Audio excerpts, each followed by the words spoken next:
Good news की मैं बात कर रहा था अभी मॉर्निंग में आप लोगों से। जो मेरा डिसीजन था ना कि गाड़ी में वापस से शिफ्ट कराऊं, वो मैंने कर दिया है चेंज। मुझे ऐसा लगा यार कहीं कुछ मिस आउट तो नहीं हो रहा है, क्योंकि ये ट्रिप जो थी ना, ये बाय रोड इंडिया से अमेरिका तो थी, बट मैंने हमेशा से आप लोगों को कमिट किया था कि मैं अमेरिका पूरा, कनाडा पूरा घुमाऊंगा। और न्यूयॉर्क में ट्रिप खत्म करने के बाद मैं अपनी गाड़ी यहीं पर ही छोड़ दूंगा, और मैं गाड़ी अपनी शिफ्ट नहीं करा रहा हूँ। सही सुना भाई आपने, मैं अपनी गाड़ी यहीं यूएसए में ही छोड़ रहा हूँ। हम लोग शुरू करेंगे भाई यूएसए 2.0।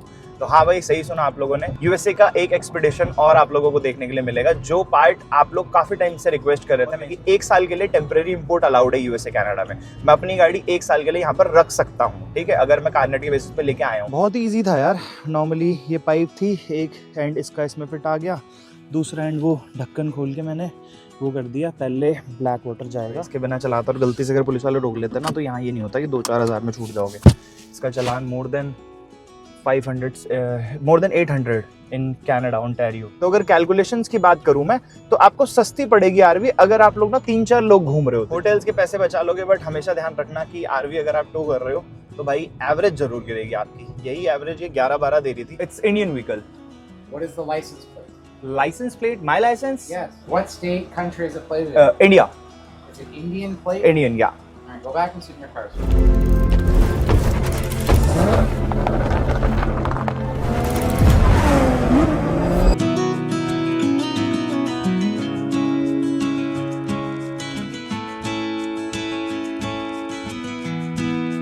बढ़िया तरीका है भाई हेयर कटिंग और दाढ़ी सेट करने का। तो भाई ये है रेस्ट स्टॉप, जहाँ पर कल मैं आके स्टे कर रहा था। मेरे पास ऑप्शन था कि मैं वर्ल्ड्स लार्जेस्ट ट्रक स्टॉप पर रुक सकता था, यहाँ से सिर्फ 1 घंटे पहले था वो, मतलब अभी मैं इस तरफ ट्रैवल कर रहा हूँ, बट पहले ही था वो। बट आई थॉट कि एक पीसफुल जगह पर रुका जाए, जो कि एक्चुअल में हुआ। यहाँ पर शांति से मैं आराम से रुक गया था। अभी इस टाइम पर ज़्यादा ट्रक्स आ गए, क्योंकि आज थोड़ा मैं लेट निकला हूँ। रीज़न भी 1 मिनट, ठीक है, रीज़न भी मैं सारी सफाई कर रहा था आरवी की, क्योंकि कल हमारी लास्ट नाइट थी आरवी में, और आज हम लोग निकल रहे हैं भाई कनाडा की तरफ। आज मैं पहुंच जाऊंगा कनाडा, आज बॉर्डर क्रॉसिंग भी है, और अपनी आरवी वापस करके उसके बाद अपन निकलेंगे न्यूयॉर्क अपनी नमस्ते अमेरिका सीरीज़ को एंड करने। So hello guys, welcome back to the channel. एक बार फिर से आपका स्वागत है नमस्ते अमेरिका सीरीज़ की एक और नई वीडियो में, sponsored by one win. Right now I am in Iowa state में हूँ मैं। और जैसा कि लास्ट वीडियो में आप लोगों ने देखा कि यू टर्न लेके हम लोग आ गए थे, और कुछ लोगों ने शायद से स्किप कर दिया लास्ट वीडियो, तो उनको बता दूं भाई कि जो वेस्ट साइड जाने का हमारा प्लान था वो हमारा कैंसिल हो गया था, क्योंकि रीज़न था इसका कार्नेट एक्सपायर हो रहा था। गाड़ी की शिपिंग करानी थी मुझे, जिसकी वजह से मुझे न्यूयॉर्क पहुंचना था एज सून एज पॉसिबल, क्योंकि वॉर चल रही है, और वॉर के चलते जो ट्रांजिट टाइम है, जो बेसिकली शिपिंग टाइम है, वो बढ़ के 1 महीने से 2-2.5 महीने हो गया है। और मेरी कैलकुलेशन के हिसाब से 1 महीना था, वॉर के पहले से ही मैं वही कैलकुलेशन बिठा रहा था, बट शिपिंग वालों का खुद से आया कि यार आप क्या कर रहे हो, इतना लेट क्यों कर रहे हो, क्योंकि अब 2 महीने लग रहे हैं, और जब तक आपका कार्नेट एक्सपायर होगा तब तक आपकी गाड़ी इंडिया में नहीं पहुंच पाएगी, अगर आप अभी नहीं आके यहाँ पर शिपिंग कराते हो तो। इस रीज़न की वजह से मैंने अपना पूरा वेस्ट का प्लान जो था वो ड्रॉप किया, और मैं टुवर्ड्स न्यूयॉर्क ड्राइव करने लग गया था। बट इस वाले ब्लॉग में आप लोगों के लिए एक गुड न्यूज़ है, बहुत ही बड़ी गुड न्यूज़ है, क्योंकि कल मैंने शायद से बताया था आप लोगों को रात में कि मैं फुल एंड फाइनल हो जाएगा, जब एकदम मैं श्योर हो जाऊँगा कि हाँ ठीक है, तब मैं आप लोगों को बताऊंगा। वो अभी आपको गाड़ी में बैठ के तसल्ली से बताता हूँ। आज का मेरा ब्रेकफास्ट या ब्रंच कुछ भी कह लो, एक ये है भाई मैगी, ठीक है, 2-3 केले, अपनी टॉफ़ीज़ वगैरह, बाकी ऑल सेट है भाई। कोल्ड स्टार्ट मैंने कर दी थी, अभी है हमारे पास डीजल, क्योंकि कल मैंने जल्दी भरवाया था। एक बार मैं चेकअप कर लूँ चारों तरफ, फटाफट फिर निकलते हैं यहाँ से। शावर भी था इसके अंदर, तो मैंने शावर तो ले लिया था भाई, बट आज इतनी गर्मी हो रही है। मैं आप लोगों को टेम्परेचर दिखाऊं, ये देखो, ये 29 डिग्री सेल्सियस, और इतनी तीखी धूप है भाई, हालत ख़राब हो गई। मैं पिछले 1 घंटे से आरवी पूरी चमका रहा हूँ, क्योंकि रिटर्न करने से पहले उन्होंने पॉलिसी में लिखा था कि एकदम क्लीन होनी चाहिए आरवी, साथ ही साथ गाड़ी का सारा कचड़ा भी फेंका, इसी में सारा वापस से पसीने पसीने हो गए। ऐसा लग रहा था कि बाद में ही नहाना चाहिए था, मुझे पहले सफाई कर लेनी चाहिए थी। कोई नहीं, चलो निकलते हैं भाई यहाँ से। अब एसी चला दिया, थोड़ी गाड़ी ठंडी हो पहले, एकदम भपका मार रही है गाड़ी भी। चलो जी लेट्स गो। जो अभी ट्रक ड्राइवर दिखाया था मैंने, बढ़िया कटिंग कर रहे थे, थम्स अप दिखा रहे थे। चलो भाई निकलते हैं। आज सही में बहुत गर्मी है, सारे ट्रक ड्राइवर्स अपना ये विंडो खोल के लेटे हुए आराम से अंदर, और आफ्टरनून में मैंने देखा है काफ़ी ट्रक ड्राइवर्स ना स्टे के लिए रुकते हैं ऐसे स्टेज पे, क्योंकि यूजुअली रात में शाम के टाइम पे मैं एक्सपेक्ट करता हूँ, बट जब मैंने आयोवा क्रॉस किया था ना उसके बाद मैंने मेजर ट्रक स्टॉप्स पे देखा कि रात के मतलब शाम के 6 साढ़े 6 बजे के बाद आप लोगों को जगह नहीं मिलेगी, क्योंकि सारे ट्रक ड्राइवर्स रुक जाते हैं। और वो जो ट्रक ड्राइवर्स होते हैं ना शाम में रुकते हैं, वो यूजुअली आप लोगों को दिखेंगे इंडियंस। ठीक है, मैंने ये नोटिस किया है, मैं ये नहीं कह रहा हूँ ऐसा ही होता है, क्या पता कुछ और पर्सपेक्टिव हो कुछ इंडियन ट्रक ड्राइवर्स का जो देख रहे हो वीडियो। ठीक है, बट मैंने नोटिस किया है कि इंडियंस जो है ना वो रात में ड्राइव करना पसंद नहीं करते हैं। यहाँ पर ज़्यादातर वो लोग शाम के टाइम पर रुक जाते हैं कहीं ना कहीं, बट जो यहाँ के ट्रक ड्राइवर्स है किसी और नेशनैलिटी के है ना, वो लोग रात में बहुत ट्रैवल करते हैं और दिन के टाइम पे बीच में ऐसे लगा लेते हैं। अभी जैसे पीछे इतने सारे ट्रक थे, मैंने लगभग सारे ट्रक ड्राइवर्स देखे, सारे के सारे यहीं के थे, कोई इंडियन नहीं दिखा मुझे ऐसा। आज की जर्नी हमारी यहाँ से 432 माइल्स की लगभग, जिसमें हम लोगों को टाइम लगेगा 6 घंटे के आसपास। और ये जो कैलकुलेशन मैंने बैठाई थी बड़ी सोच समझ के बैठाई थी कि मैं लास्ट डे सिर्फ इतना ही ट्रैवल करूँ अपना 400-500 माइल, क्योंकि उससे ज़्यादा हो नहीं पाता भाई। 400-500 माइल आराम से आपका हो गया 800 किलोमीटर।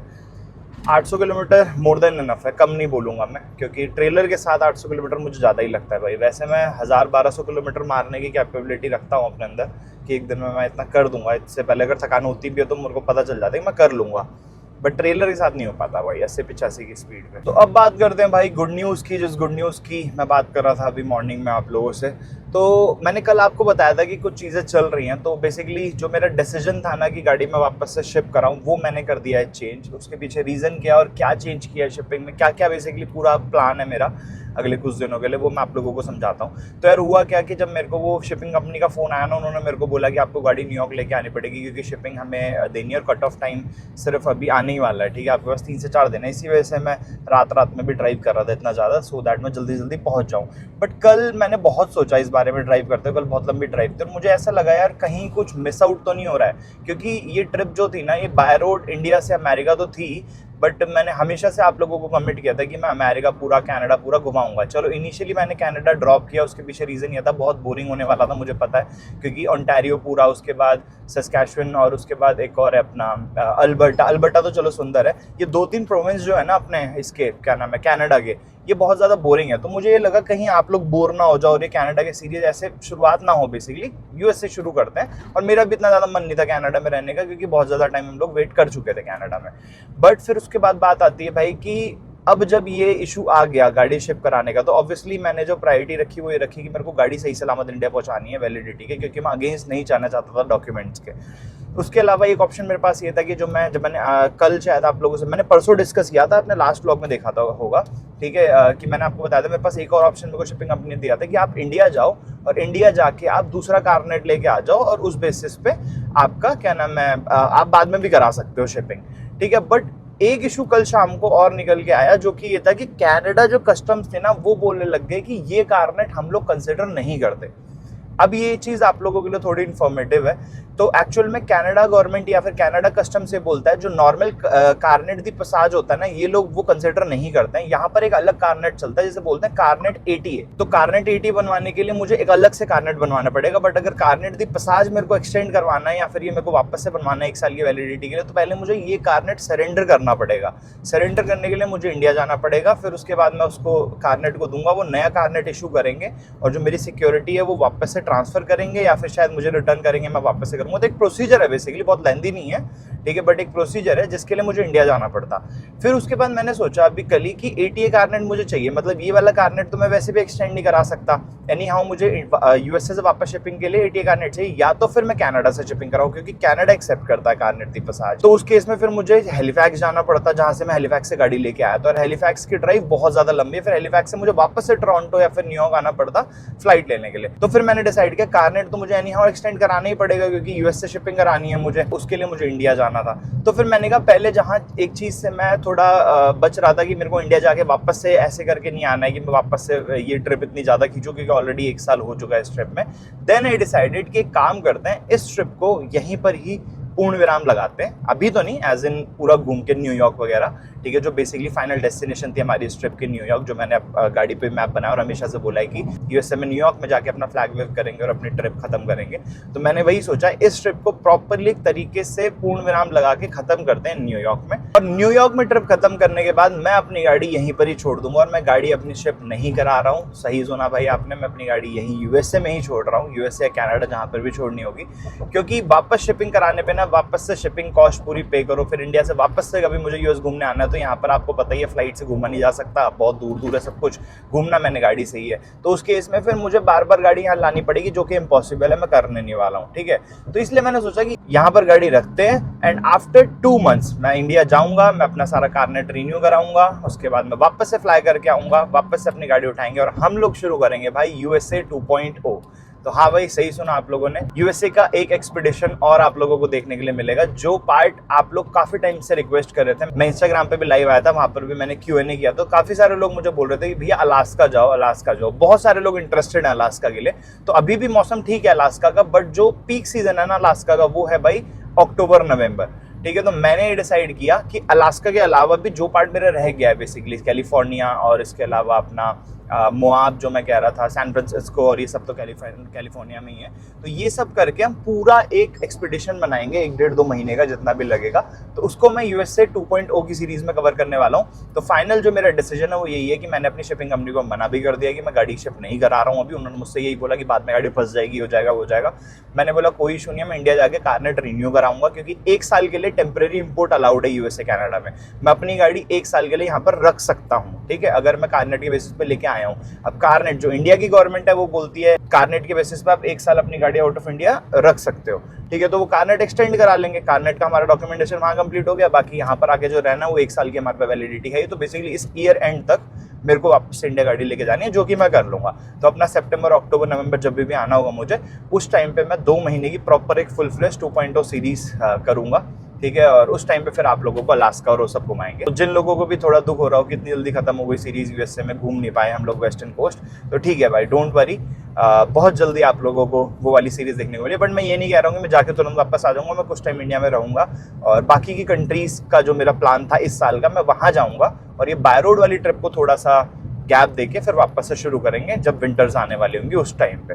तो चलो जी, आज की जर्नी कंटिन्यू करते हैं वापस से मोटिवेशन के साथ। कल और परसों मैं बहुत डिमोटिवेटेड था, शायद से व्लॉग में भी आप लोगों को थोड़ा थोड़ा पता चल गया होगा, but now I am very much confident, क्योंकि ये जो डिसीजन लिया है मैंने बहुत सोच समझ के लिया है, ठीक है। और अब अपना अच्छे से एंजॉय करते हैं जितने भी दिन हमारे यूएसए में। अब न्यूयॉर्क चलते हैं, न्यूयॉर्क दिखाते हैं आपको बढ़िया, ठीक है। Statue of liberty and Manhattan और टाइम स्क्वायर वगैरह सब कुछ देखने को मिलेगा आने वाली वीडियोज़ में, तो वो एंजॉय करते हैं। शिकागो पहुंच चुके भाई, और यहाँ पे हम लोगों को नॉट स्टॉप है, ये कैमरे से टोल काट रहे हैं यार। जाते टाइम पे तो मेरे को ये नहीं दिखा था, बट मुझे लगा ये सेम टोल है जो मैंने जाते टाइम पे पे किया था, बट ये दूसरा है शायद, क्योंकि इस बार मैं सिटी के अंदर नहीं गया ना, बाहर से बाईपास कर रहा हूँ मैं शिकागो को। लेफ्ट साइड पे पूरा शिकागो है और एक कैमरे को क्या हो गया यूएस में इलिनॉइस स्टेट हम एंटर कर चुके हैं भाई। यहाँ से जो डिस्टेंस रह गया है टोटल ओंटारियो का, वो लगभग 4 घंटे का डिस्टेंस है। बट अभी मैंने लोकेशन लगा ली एक डंपिंग जोन की, क्योंकि जब से मैं निकला हूँ तब से मैंने आरवी इतनी ज़्यादा यूज़ नहीं की, क्योंकि आपको पता है भाई 1-2 प्रॉब्लम्स भी आ रही थी आरवी के अंदर। पानी से रिलेटेड इशू था, उसके साथ साथ इसमें जो पानी था फ्रेश वाटर वो भी लगभग ख़त्म था। तो मैंने सोचा कि छोड़ो, अब जब रुक ही रहे हैं रेस्ट एरियाज पे, वहाँ सारी एमिनिटीज़ हैं, तो मैंने ज़्यादा यूज़ नहीं किया आरवी। अगर मैं बात करूँ वैसे वॉशरूम्स वगैरह, ठीक है, तो यहाँ से 66 माइल्स दूर सिर्फ अपना डंपिंग स्टेशन है, तो वहाँ चल के एक बार इसका एक्सपीरियंस भी ले लेते हैं, क्योंकि एक भी बार मैंने कभी डंपिंग स्टेशन या फिर फ्रेश वाटर भरने के लिए कभी भी विजिट नहीं किया, तो वहाँ भी चलेंगे। साथ ही साथ भाई आज मेरा 1 मंथ का गाड़ी का इंटरनेशनल इंश्योरेंस भी खत्म हो रहा है। अब नेक्स्ट 8-10 दिन ही रहना है मुझे, बट पूरा मंथ का मुझे लेना पड़ेगा क्योंकि कोई ऑप्शन नहीं है। तो वाला इंश्योरेंस भी अभी मैं गाड़ी रोक के कहीं पर एक बार रिन्यू करा लेता हूँ। वैसे तो आज 12 बजे तक की वैलिडिटी में पहुँच जाऊँगा 12 बजे से पहले, बट ठीक है आज ही रिन्यू करा लेते हैं। देखते हैं क्या पता कुछ ऑफर भी लग जाए, क्योंकि इंडिया में लग जाता है अगर आप क्लेम नहीं करते। वैसे 1 महीने मुझे लगता नहीं कि कुछ कम होगा। Last time I think Indian rupees मुझे याद नहीं है, शायद 20,000 के आसपास का पड़ा था मुझे, इसी के आसपास कुछ था। बट लेना पड़ेगा यार, अगर गलती से भी कुछ मिस हैपनिंग हो गई विदाउट इंश्योरेंस चलाना, भाई चलान भी मोटा है और गलती से कुछ हो भी गया तो उस पर फिर बहुत गंदा ही लॉस आउट हो जाएगा अपने ऊपर। तो इससे अच्छा है कि इंश्योरेंस ले लेते हैं, उसके बाद फिर आगे चलते हैं। चलो भाई, ले लिया मैंने पॉलिसी 1 और महीने की। अब निकलते हैं यहाँ से। ये मुझे पड़ी है लगभग $174, 17,000 रुपये कह सकते हो। बट ज़रूरी थी भाई, इसके बिना चलाता और गलती से अगर पुलिस वाले रोक लेते ना, तो यहाँ ये नहीं होता कि 2-4 हज़ार में छूट जाओगे। इसका चालान more than 800 in Canada, Ontario. तो इस चक्कर में मैंने रिस्क नहीं लिया, मैंने ले ही लिया भाई। लास्ट के कुछ दिनों में चपत लग जाती तो इंश्योरेंस के साथ चलाओ, वही ठीक है। सरनिया बॉर्डर वाला हाईवे छोड़ के हम थोड़ा सा ऑफ रूट आ गए हैं। यहाँ से लगभग 2.5 माइल्स मुझे ऑफ रूट जाना पड़ेगा डंपिंग स्टेशन के लिए, जो कि बहुत ज़्यादा ज़रूरी है। मैं वैसे सर्च कर रहा था कि मेरे को बॉर्डर के आसपास कोई मिल जाए, बट वो बहुत ही ज़्यादा ऑफ पड़ रहे थे और ये सिर्फ 2.5 माइल्स था। और एक तो बारिश शुरू हो गई है, देखते हैं चलो, बट करना पड़ेगा यार, ये बहुत ही ज़्यादा ज़रूरी है, बिना उसके दे नहीं सकता मैं आरवी। डंपिंग स्टेशन के नाम पे ये है भाई, डंप फी और warning this water unsafe for drinks हैं। यार एक बार देखना पड़ेगा मुझे कैसे लगाते हैं, मैंने कभी लगाया नहीं है। तो ये है भाई डंपिंग स्टेशन, और यहाँ पे डंप करना है मुझे। इसी के अंदर सारी पाइप वगैरह पड़ी है, ये उसके अंदर निकालता हूँ। बाकी ग्लव्स वगैरह मैंने डालनी है ताकि हाथ ना गंदे हो। ये ग्लव्स भी इसी के अंदर डंप कर दूँगा मैं, ऑलरेडी ग्लव्स भी पड़े हैं इसके अंदर। पहले एक बार पाइप निकालें। बहुत ही ईजी था यार। नॉर्मली ये पाइप थी, एक एंड इसका इसमें फिट आ गया, दूसरा एंड वो ढक्कन खोल के मैंने वो कर दिया। पहले ब्लैक वाटर जाएगा, तो खुलेगा कैसे, ऐसे जाएगा, नहीं खुल नहीं रहा यार, देखना पड़ेगा एक मिनट। चलो भाई, ब्लैक वाटर पूरा हो गया है डंप। इसको कर देते हैं ग्रे वाटर, जो बेसिकली हमारे वॉश बेसिन का पानी था, जो किचन वाला था, वो सारा का सारा पानी अब डंप हो जाएगा। पहले ब्लैक वाटर ही करना होता है ताकि जो गंदगी है ज़्यादा वेस्ट की वो पहले निकल जाए। अब देखोगे ना अगर आप, तो ये वाला थोड़ा वाइट पानी है, ठीक है, और इससे पूरी पाइप भी क्लीन हो जाती है। इसलिए पहले ब्लैक वाटर फिर ग्रे वाटर। साफ़ पानी तो अपना पूरा खाली था, तो अब थोड़ी आरवी भी हल्की चलने लगेगी अपनी। साथ ही साथ यहाँ पर ना पोर्टेबल वाटर भी है, अगर ड्रिंकिंग वाटर चाहिए हो तो ये देखो भाई, इससे भरा जा सकता है, ये इस वाले नोज़ल से, और अपना यहाँ पर लगा के, यही है ना, हाँ, सिटी वाटर कनेक्शन इसमें कर सकते हो। साथ ही साथ यहाँ पर ना पैसे लिखे हुए हैं, देखो $5, मतलब ऐसा नहीं कोई खड़ा हुआ है, और ये छोटा सा बॉक्स बना हुआ है, तो इसके अंदर अभी निकाल के मैं पैसे डाल दूँगा, $5। मतलब इनकी फ़ीस है, बट ये कि अपने भरोसे पे चल रहा है, किसी को डालना डालो, नहीं डालना मत डालो, बट डालते हैं लोग, और डालना भी चाहिए। ऑल सेट हो गया है भाई, अपना काम ख़त्म। लास्ट काम यही रह रहा था, इसमें है भी जगह डालनी, हाँ है भाई, डाल दे। चलो जी निकलते हैं अब। थोड़ा सा ऑफ रूट आना पड़ा था, बट कोई नहीं, काम ख़त्म हो गया। सबसे बड़ा एक लास्ट काम ये रह गया था, इंश्योरेंस, फ्यूल अप और ये सब चीज़ें थी। Fuel up by the way मैंने एक बार और कराया भी रुक के, क्योंकि यार एवरेज बिल्कुल नहीं दे रही है यार, सीरियसली। ट्रेलर के साथ ना ये तो है समस्या, बहुत फ्यूल फूक दिया, बहुत ज़्यादा। इसमें फ़ायदा आप लोग तब उठा सकते हो ट्रेलर के साथ जब आपके साथ 2-4 लोग हों। अकेले तो कोई फ़ायदा नहीं है भाई। अकेले तो अगर लेजर के लिए आ रहे हो तो वो आपको होटल से एक्सपेंसिव ही पड़ जाएगा।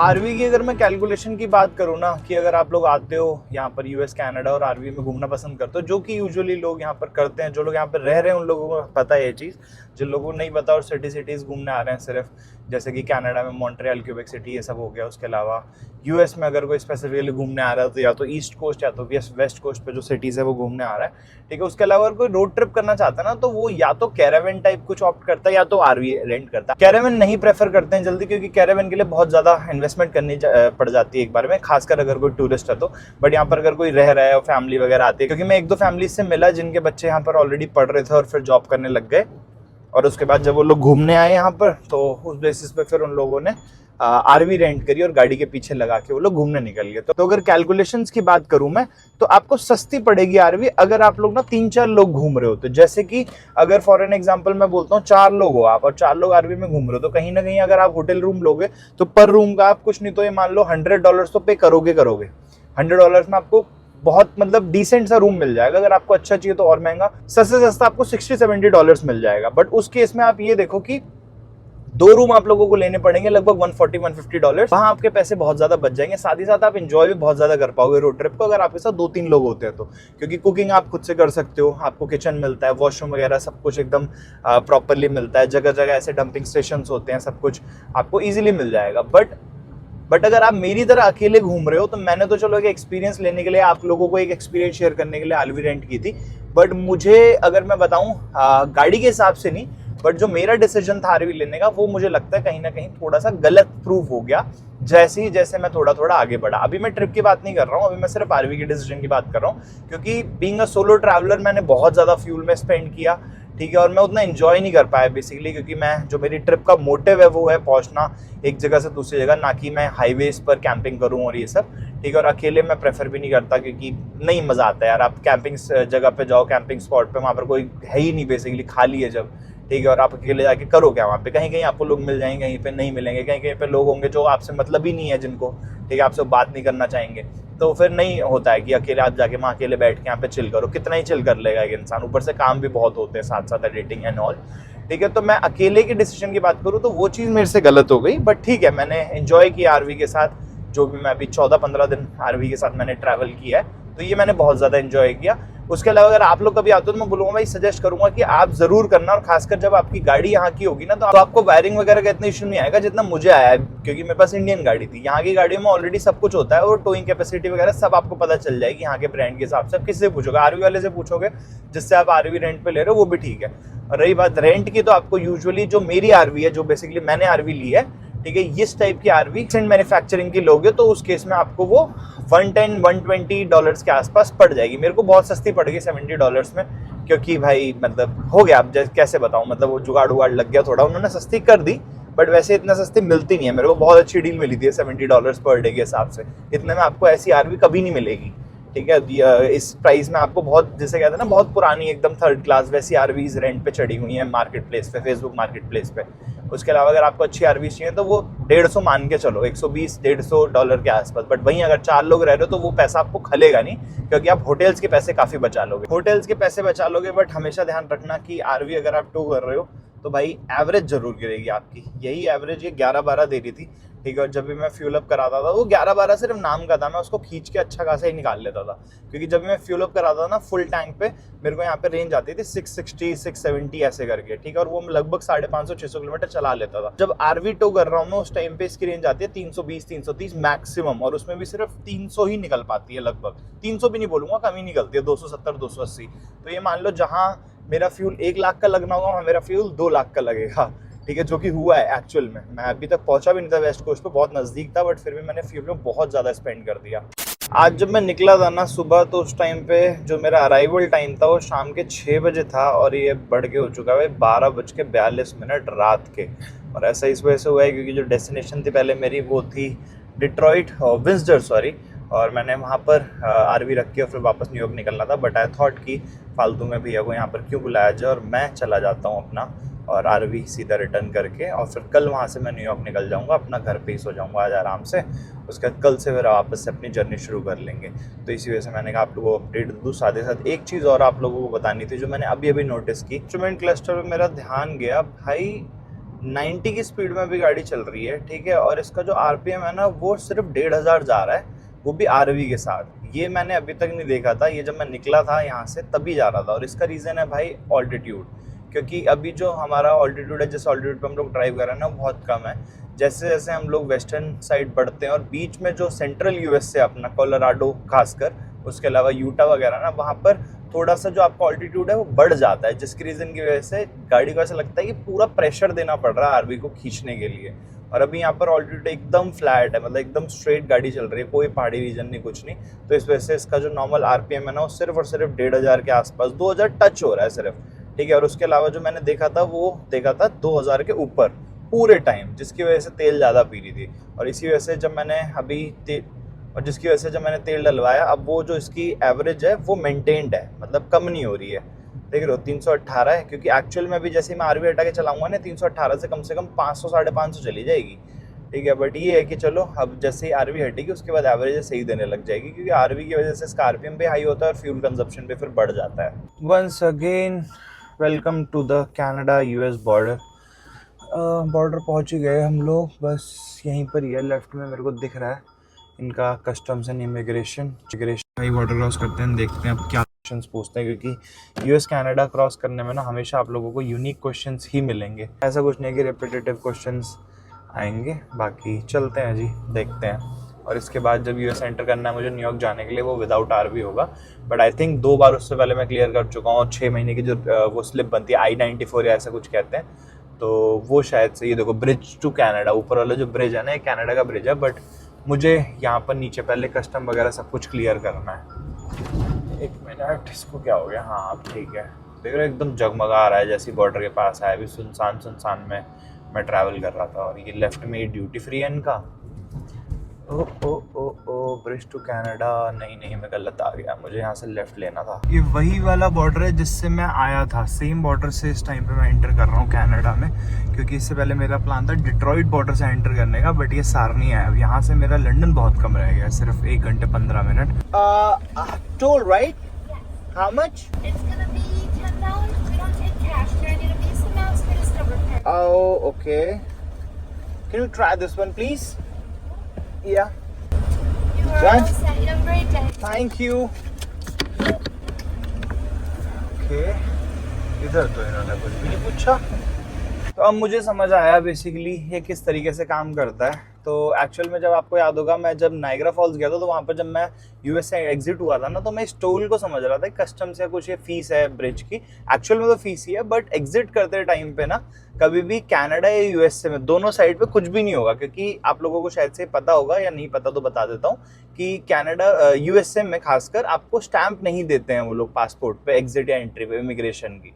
ठीक है, एंट्री के टाइम पे भी आपके सिर्फ पासपोर्ट की डिटेल्स पे, मतलब वो एक तरीके से फीड हो जाएगा कि आप एंटर हुए हो यूएस में, उसके अलावा एज सच कोई स्टैंप नहीं मिलती है। रही बात अभी एंट्री की कनाडा में, तो एंट्री के टाइम पे वो मेरे से शायद से क्वेश्चंस करेंगे कि कहाँ गए थे, अभी कहाँ जा रहे हो वगैरह वगैरह। उसके अलावा यूएस से एग्जिट करते टाइम पे भी कोई क्वेश्चन नहीं हुए, और सेम तब हुआ था जब मैं यूएस एंटर कर रहा था। कनाडा के टाइम पे मेरे को कुछ भी नहीं पूछा गया था कैनेडियन साइड पे, और यूएस एंटर करते टाइम पे अच्छे खासे क्वेश्चन हुए थे। तो अब शायद से कनाडा साइड पे वो लोग पूछें, जैसा भी होता है अभी आप लोगों को एक्सपीरियंस बताता हूँ। आप पहुँच के कैमरे को क्या हो गया, और मतलब कैमरे की क्वालिटी ख़राब नहीं है भाई, बाहर धुंध हो रही है बहुत ज़्यादा, बहुत ही ज़्यादा। भाई किस चीज़ की धुंध है मुझे समझ नहीं आ रहा। मतलब ऐसा भी नहीं है कि बहुत ज़्यादा ठंड हो रही हो, 11 डिग्री हो रहा है बाहर, और चारों तरफ इतनी धुंध धुंध, बारिश की वजह से तो नहीं हो रही कहीं, पता नहीं यार। चलो लो भाई, सामने आ गया अपना कैनेडियन कस्टम्स इमिग्रेशन जो भी है। यहाँ पर चल के एक बार पासपोर्ट देते हैं इनको, और फिर देखते हैं कैसा रहता है एक्सपीरियंस। आई डोंट थिंक ज़्यादा ये लोग क्वेश्चंस करेंगे, क्योंकि लास्ट टाइम भी नहीं किया था। बाकी अब मेरे को टाइम हो गया ना एग्जिट किए, मतलब एग्जिट किए हुए कनाडा से वापस एंटर करने में अच्छा खासा डिफरेंस है अभी 15-20 दिन का, तो शायद से क्वेश्चंस करें। Let's see how it goes. What's the license plate on the vehicle? It's Indian vehicle. What is the license plate? License plate? My license? Yes. Yeah, I have. Of the vehicle, right? Yeah. Oh, I Is thought there a that my No, I license. need a license plate number. Oh, license. It's DL DL 11 CF 4328. Where is it plated? Sorry? What state, country is it plated in? India. It's an Indian plate? Indian, yeah. All right, go back and sit in your car, sir. Okay, thank you. Where are you heading to now? London. London for you. Sorry? Why London? Okay, so basically, welcome to Canada once again. एक बार फिर से स्वागत है भाई आप लोगों का कनाडा में। हम लोग एंटर कर चुके हैं कनाडा। सामने ये देखो बोर्ड भी लगा हुआ है लंदन का, और इधर सारनिया डाउनटाउन, सारनिया जिन लोगों को जाना हो। बाकी भाई एक्सपीरियंस की बात करूं तो बड़ा यूनिक एक्सपीरियंस। अभी तक अगर मैं बात करूं, एक बार मैं यूएस एंटर एग्जिट हुआ था 2 टाइम वो कस्टम्स में या फिर इमिग्रेशन पे जो मेरी बात हुई, और एक बार जब भाई वापस एंटर हुआ था, तीसरी बार वो। ये चौथा वाला सबसे ऑफिसर भी थोड़ा अजीब था, थोड़ा रूड था मैं कहूँगा। ठीक है, आप लोगों ने शायद से सुने होंगे, अभी मैंने चेक नहीं की फुटेज। ठीक है, और मैंने बाद में फिर बंद ही कर दिया कैमरा, क्योंकि मुझे लगा पता नहीं क्या ही बोलेगा, और ऑलरेडी यहाँ चल रहा था फ़ोन। मैंने कहा फालतू में, वैसे ही इतना रूड है। सबसे पहले उसने मुझसे पूछा कि लाइसेंस प्लेट, तो पहले मुझे समझ नहीं आया, फिर मैंने बताया इंडियन कार। फिर उसने कहा लाइसेंस प्लेट टू ड्राइविंग यहाँ पर ऐसा ऐसा, तो मैं फिर इंटरनेशनल ड्राइवर लाइसेंस दिखाया, तो उसने बोला गाड़ी का लाइसेंस प्लेट क्या है। तब फिर मैंने इसकी नंबर प्लेट बताई, फिर उसने बोला okay go and sit in your car. फिर इसने मेरे से क्वेश्चंस पूछने शुरू किए कि क्यों जा रहे हो कनाडा में, कहाँ जा रहे हो और कहाँ से आ रहे हो अभी, ठीक है। तो मैंने बताया ऐसे करेगी, तो उसने बोला कितने दिन के लिए आरवी ली थी, तो फिर मैंने इसको बताया कि मैं आरवी रिटर्न करने जा रहा हूँ, उसके बाद मैं वापस से कल ही एंटर करने वाला हूँ USA to ship my car from New York. वो अब इनको बता दिया बस मैंने क्या मैं मतलब बच्ची करता। तब उनका यह है कि आपके पास आरवी का रेंटल एग्रीमेंट है, तो फिर मैंने कहा है, कह रहे दिखाओ, फिर मैंने रेंटल एग्रीमेंट दिखाया, ठीक है। उन्होंने बोला 50 डेज़ का आप पहले क्यों जा रहे हो, मैंने कहा एक्चुअली मेरा प्लान शिप करने का जल्दी हो गया, मेरा मन नहीं था ज़्यादा घूमने का, इस वजह से मैं जल्दी आ गई यू टर्न लेके, ठीक है। तो ऐसे से करके तो क्वेश्चन अच्छे खासे पूछे, बट ठीक है। फिर एट द एंड उसने बोला ओके गुड लक, और फिर जाने दिया। तो नॉर्मल सा था, बेसिक सा था, बट वही है कॉन्फिडेंटली अगर आप आंसर करते हो, मल्टीपल टाइम्स मैं आपको बता चुका हूँ, कॉन्फिडेंट रहते हो अगर आप कस्टम्स पे या फिर इमिग्रेशन पे जब वो आपका पासपोर्ट देखते हैं, तो बेसिकली वो उसी से पता लगा लेते हैं कि आप कितना सच बोल रहे हो कितना झूठ बोल रहे हो। जब से मैंने सारा वेस्ट डंप किया है ना और टैंक खाली किया है, तब से एवरेज भी धीरे धीरे बढ़ रही है और काफ़ी स्मूथ भी चल रही है भाई गाड़ी ना। 7.5 की एवरेज आ गई है भाई। और धुंध यहाँ पे भी बहुत ज़्यादा हो रही है, मैं समझ नहीं आ रहा है क्यों हो रही है इतनी धुंध। बारिश तो हुई है अच्छी लेवल की, बट धुंध इतनी एक्सपेक्ट नहीं कर रहा था मैं, और ठंड है भी नहीं ज़्यादा।